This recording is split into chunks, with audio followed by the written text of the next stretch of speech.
বন্ধুরা, পার্শে মাছ রান্না করার জন্য প্রথমে কড়াইটা গরম করে তেলটা গরম করে নিয়েছি। এবার এখানে আমি এই যে 4 পিস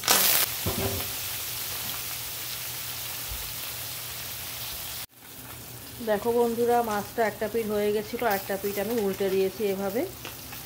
ঠিক আছে, এইভাবে মাছগুলোকে ভেজে নেবে। মাছগুলো ভাজা হয়ে গেছে।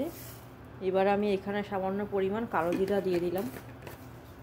কালো জিরা দিয়ে এবার এতে আমি টমেটো আর কেটে রাখা লঙ্কাটা দিয়ে দিলাম। লঙ্কাটা যেহেতু খুব ঝাল, তাই জন্য লঙ্কাটা একটাই লঙ্কা দিয়েছি, চিড়ে দিয়ে দিয়েছি।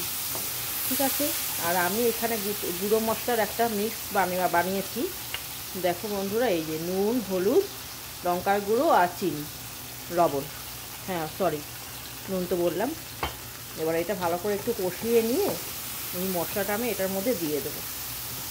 তাহলেই আর মাছগুলো দিয়ে দেবো একটু সামান্য পরিমাণ জল দিয়ে, তাহলেই রেডি হয়ে যাবে আমাদের পার্শে মাছের তেল ঝাল রেসিপি। ঠিক আছে, এবার আমি এই মশলাটা দিয়ে দিলাম। পুরো মশলাটা যে রেডি করে রেখেছিলাম আগের থেকে, সেটা আমি দিয়ে দিলাম। এই মশলাটা ভালো করে কষিয়ে নিয়ে মাছগুলোকে আমি এর মধ্যে দিয়ে দেবো। ঠিক আছে, রান্নাটা যদি কারো ভালো লেগে থাকে অতি অবশ্যই কিন্তু ট্রাই করো, আর লাইক কমেন্ট শেয়ার করে দিও যদি কেউ নতুন দেখে থাকো আমার চ্যানেলটা। ঠিক আছে, মাছগুলো দিয়ে একটু নাড়াচাড়া করবো।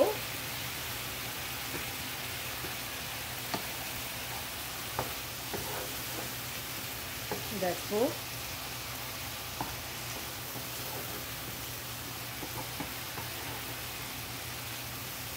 এবার একটু এর মধ্যে জল অ্যাড করে দেব। এতে আমি সামান্য পরিমাণ জল অ্যাড করছি।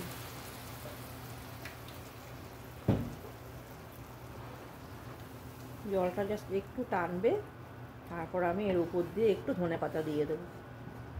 আর নামানোর আগে কিন্তু অতি অবশ্যই লবণটা চেক করে নামাবেন। ঠিক আছে,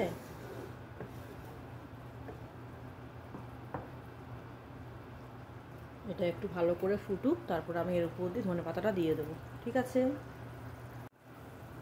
দেখুন এই যে আমার মাছ আবার রেডি হয়ে গেছে। এবার আর এর উপর দিয়ে আমি ধনেপাতাটা ছড়িয়ে দিচ্ছি। ঠিক আছে, আপনারা চাইলে এইভাবে বাড়িতে তৈরি করে দেখতে পারেন, আর সবার কাছে শেয়ার করে দেবেন। এটা লাইক কমেন্ট শেয়ার করবেন, সাবস্ক্রাইব করবেন আমার চ্যানেলটা। ঠিক আছে, পার্শে মাছের তেল ঝাল এইভাবে বাড়িতে বানিয়ে দেখুন, খুব ভালো হবে।